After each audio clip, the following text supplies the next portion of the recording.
इस तरफ ख्वाहिश है दुनिया भर के शहंशाह की, उस तरफ साब इनकार है एक मस्त लापरवाह की।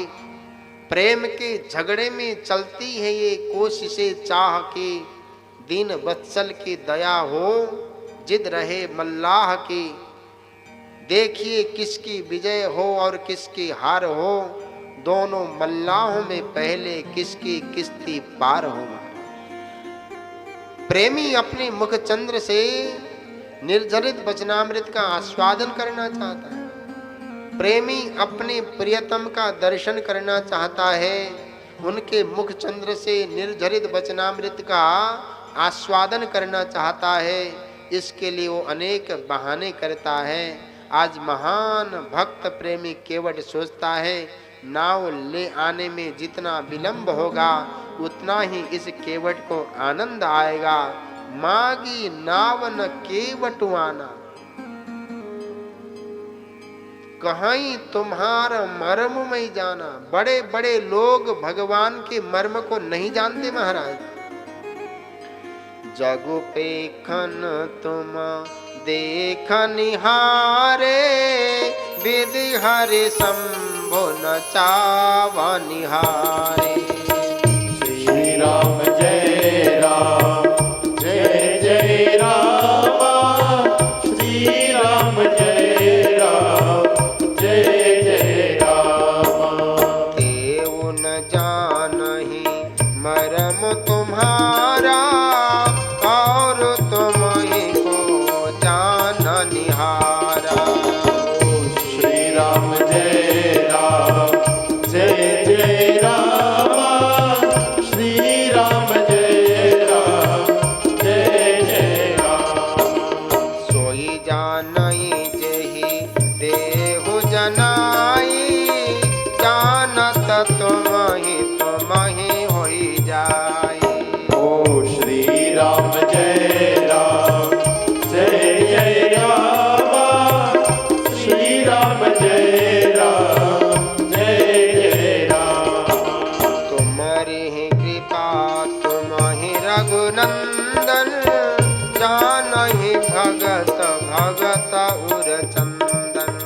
ओ श्री राम जय राम जय जय राम, श्री राम जय राम जय जय राम। ध्यान द्वारा शंभु ने विचारा, जिन्हें बार बार पाकर न मर्म बोले क्लिष्ट मानता हूँ मैं। जिनके लिए विरंच ने भी पुकारा यही, पाता हूँ न मर्म सर्व सृष्टि छानता हूँ मैं। सार वेद शास्त्र का प्रमाण कहता है जिन्हें, नेति नेति मर्म आपका बखानता हूँ मैं। प्यारा भक्त बिचारा कहता है उन्हें, हे प्रभु तुम्हारा सारा मर्म जानता हूँ मैं। विगत रात्रि में केवट ने लक्ष्मण जी का उपदेश सुना था कि राम जी पूर्ण ब्रह्म परमात्मा हैं, उनके चरणों की उपासना ही परम पुरुषार्थ है। यद्यपि ये उपदेश निषाद राज के लिए दिया गया था, केवट कहता है उन्होंने उसे उपदेश जाना या नहीं जाना, परंतु मैं जानता हूँ, ये निश्चय जानिए कि मैं जान गया। कहीं तुम्हारा मर्म में जाना। राम जी अत्यंत करुण वातावरण से निकल कर आए हैं। फपक फपक कर रोते हुए प्रेमी सुमंत्र जी को बरबस विदा करके आए। प्रभु ने भी श्याम कोपलों पर आंसू बहकर सूखे हुए हैं। भक्त के दुख से दुखी होना तो करुणामय राम जी का स्वभाव है।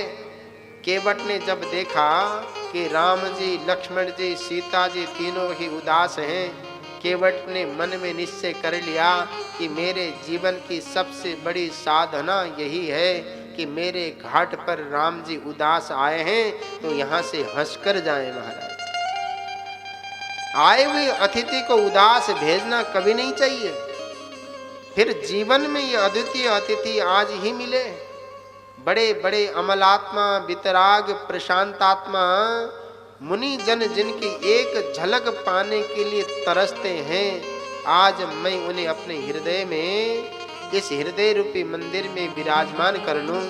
जाने फिर जीवन में मिले या न मिले, परंतु उदास राम जी को, रोते हुए राम जी को हृदय में नहीं बसाऊंगा। इन्हें प्रसन्न करना है, हंसाना है, इसलिए केवट का ये सब नाटक है। इसलिए कहता है तुम्हारा मर्म में जाना।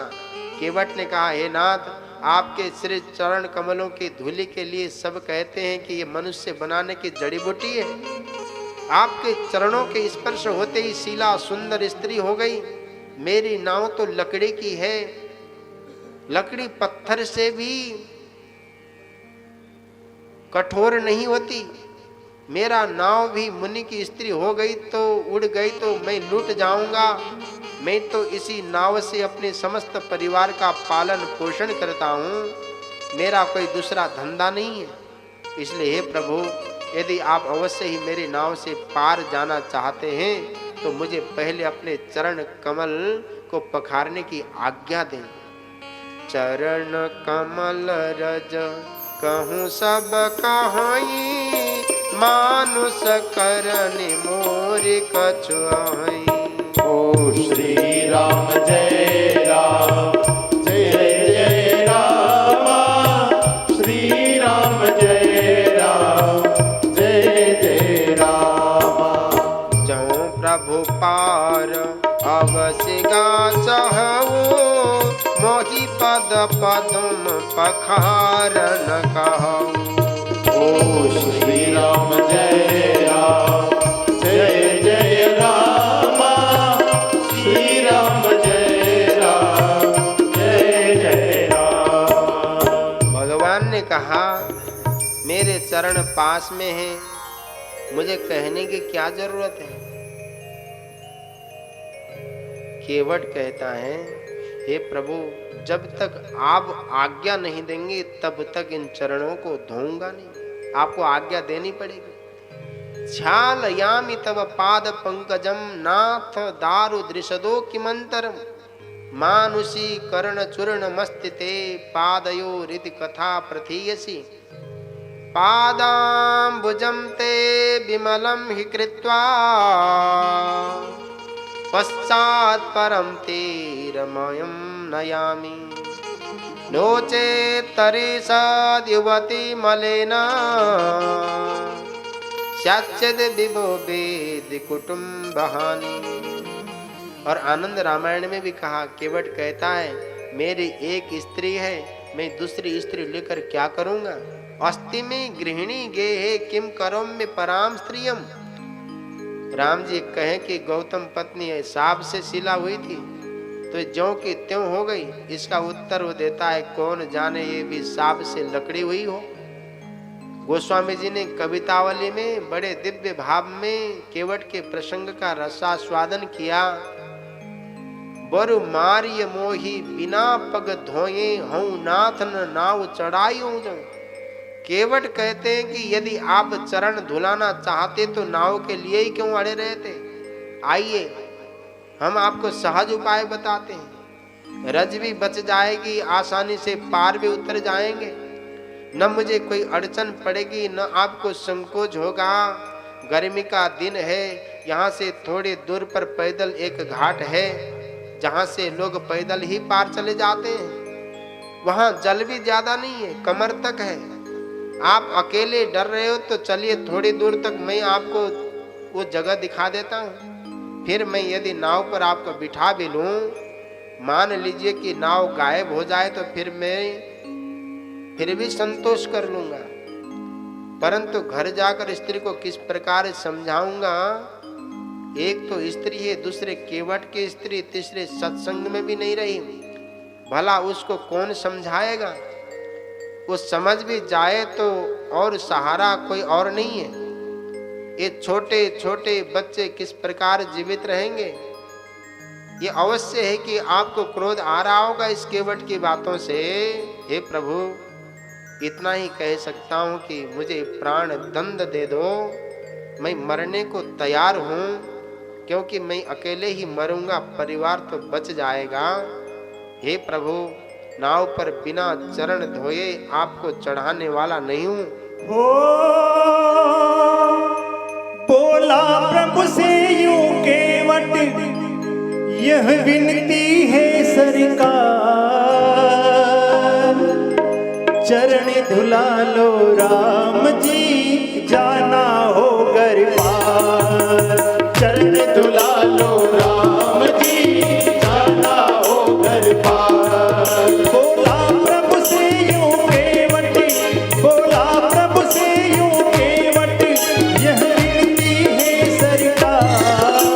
चरण धुला लो राम जी जाना हो घर पार। ओ चरण धुला लो राम जी जाना हो घर पार। बड़ा एहसान होगा तेरा उपकार होगा, बड़ा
केवट पुष्प देवता अंबर से बरसाते।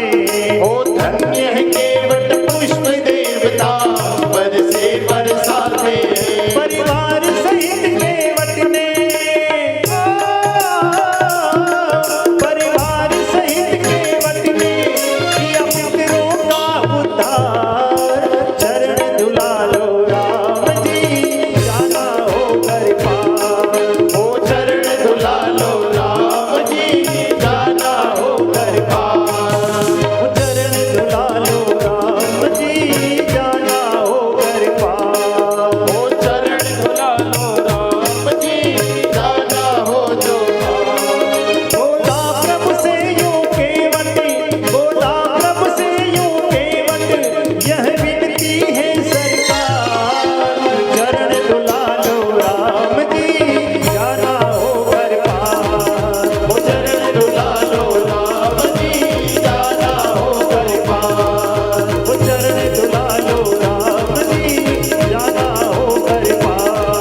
ओ चरण धुला लो राम जी जाना हो जो पार।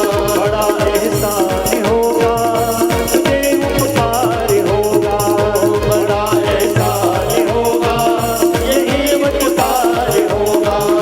बड़ा एहसान होगा यही उपकार होगा।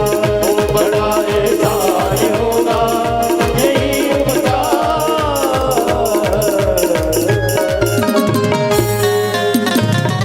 बोलिए राजा रामचंद्र भगवान की जय।